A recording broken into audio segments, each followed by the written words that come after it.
ঈদের অনুভূতি বলো।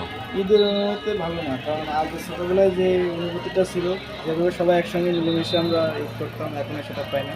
সবাই কর্মক্ষেত্রে সবাই ব্যস্ত থাকে, এখন আর ওইভাবে সবাই এক হইতে পারি না, ওইভাবে একসঙ্গে সবাই চলতে পারি না, একসঙ্গে আড্ডা দিতে পারি না। সবাই সবার মতন এখন সাংসারিক জীবন হয়েছে বা কেউ কর্মক্ষেত্রে ধরে আছে, এর জন্য আর কি। তারপর যেটুকু আছে আলহামদুলিল্লাহ ভালো, এটা নিয়ে আমরা হ্যাপি। ঈদের অনুভূতি কোনো কষ্ট ছাড়া কোনো কষ্ট সব কষ্ট। আগের মতো মজা নাই, আনন্দ নাই, আগের মতো সুখ শান্তি নাই। এখন মানুষের টাকা পয়সা থাকতেও এখন বন্ধু বান্ধব কাছে আসে না, কি আর কব।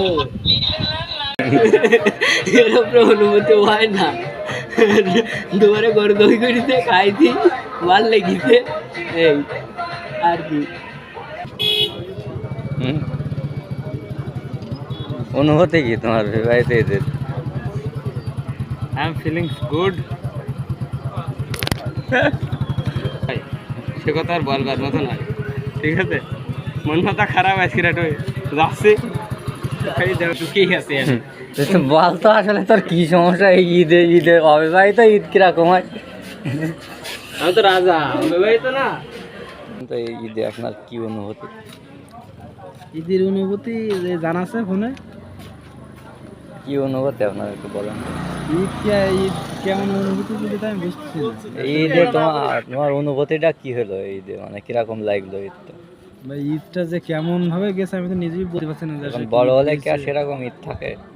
ছোটকালে যে আগে কত সুন্দর দেখতাম যে না ঈদ হচ্ছে কি, কত সুন্দর যে সকালে উঠে যে আসলে একটা আনন্দ, বা আগের দিনে একটা আনন্দ, বা ঈদের দিনে একটা যেন একটা মেলা হচ্ছে।